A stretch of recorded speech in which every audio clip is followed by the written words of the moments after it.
ವೀಕ್ಷಕರೇ ನಮಸ್ಕಾರ. ನೀವು ನೋಡ್ತಾ ಇದ್ದೀರಾ ಆರ್ ಮ್ಯಾಕ್ಸ್ ಕನ್ನಡ. ನಾನು ಅಶ್ವಿನಿ ಭಟ್. ಗ್ರಾಮ ಪಂಚಾಯತ್ ಆಡಳಿತದ ವಿರುದ್ಧ ಗ್ರಾಮಸ್ಥರ ಆಕ್ರೋಶ ಭುಗಿಲೆದ್ದಿದೆ. ಗದಗ ಜಿಲ್ಲೆಯ ಗಜೇಂದ್ರಗಡ ತಾಲೂಕಿನ ಸೂಡಿ ಗ್ರಾಮದಲ್ಲಿ 1 ವರ್ಷದಿಂದ ಚರಂಡಿ ಹಾಗೂ ರಸ್ತೆ ಸ್ವಚ್ಛಗೊಳಿಸದೆ ನಿರ್ಲಕ್ಷ್ಯ ವಹಿಸಲಾಗಿದೆ ಎಂದು ಆರೋಪಿಸಿದ ಸ್ಥಳೀಯರು ಸ್ವತಃ ಜೆಸಿಬಿ ಮೂಲಕ ಚರಂಡಿ ಸ್ವಚ್ಛತೆಗೊಳಿಸಿ ಅದರಲ್ಲಿ ಕಲುಷಿತ ಕಸವನ್ನ ಗ್ರಾಮ ಪಂಚಾಯತ್ ಕಚೇರಿ ಎದುರು ಸುರಿದು ಪ್ರತಿಭಟನೆ ನಡೆಸಿದ್ದಾರೆ. ಈ ಕುರಿತ ಒಂದು ವರದಿ ಇಲ್ಲಿದೆ ನೋಡಿ. ಗ್ರಾಮ ಪಂಚಾಯತ್ ಆಡಳಿತದ ವಿರುದ್ಧ ತೀವ್ರ ಆಕ್ರೋಶ ವ್ಯಕ್ತಪಡಿಸಿದ್ದಾರೆ. ಕಳೆದ 1 ವರ್ಷದಿಂದ ಚರಂಡಿ, ರಸ್ತೆ ಹಾಗೂ ಸುತ್ತಮುತ್ತಲಿನ ಪ್ರದೇಶಗಳನ್ನು ಸ್ವಚ್ಛಗೊಳಿಸದ ಪರಿಣಾಮ ಗ್ರಾಮದಲ್ಲಿ ಕಲುಷಿತ ವಾತಾವರಣ ನಿರ್ಮಾಣವಾಗಿದೆ ಎಂದು ಗ್ರಾಮಸ್ಥರು ಆರೋಪಿಸಿದ್ದಾರೆ.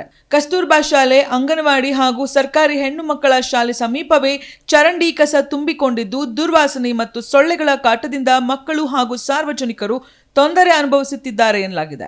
ಈ ಬಗ್ಗೆ ಹಲವು ಬಾರಿ ಗ್ರಾಮ ಪಂಚಾಯತ್ ಅಧಿಕಾರಿಗಳಿಗೆ ಮನವಿ ಸಲ್ಲಿಸಿದ್ರು ಯಾವುದೇ ಕ್ರಮ ಕೈಗೊಳ್ಳಲಿಲ್ಲ ಎಂದು ಗ್ರಾಮಸ್ಥರು ಅಸಮಾಧಾನ ವ್ಯಕ್ತಪಡಿಸಿದ್ದಾರೆ. ಕೊನೆಗೆ ಸ್ಥಳೀಯರು ಸ್ವತಃ ಜೆಸಿಬಿ ತರಿಸಿ ಚರಂಡಿಯನ್ನು ಸ್ವಚ್ಛಗೊಳಿಸಿದರು. ಬಳಿಕ ಹೊರತೆಗೆದ ಕಲುಷಿತ ಕಸವನ್ನು ಟ್ರ್ಯಾಕ್ಟರ್ ಮೂಲಕ ಗ್ರಾಮ ಪಂಚಾಯತ್ ಕಚೇರಿ ಎದುರು ಸುರಿದು ಅಧಿಕಾರಿಗಳ ವಿರುದ್ಧ ಆಕ್ರೋಶ ವ್ಯಕ್ತಪಡಿಸಿದರು. ಗ್ರಾಮದ ಮೂಲಭೂತ ಸ್ವಚ್ಛತಾ ಸಮಸ್ಯೆಯನ್ನು ಕೂಡಲೇ ಬಗೆಹರಿಸಿ ನಿರ್ಲಕ್ಷ್ಯ ತೋರಿದ ಅಧಿಕಾರಿಗಳ ವಿರುದ್ಧ ಕ್ರಮ ಕೈಗೊಳ್ಳಬೇಕು ಎಂದು ಗ್ರಾಮಸ್ಥರು ಆಗ್ರಹಿಸಿದ್ದಾರೆ.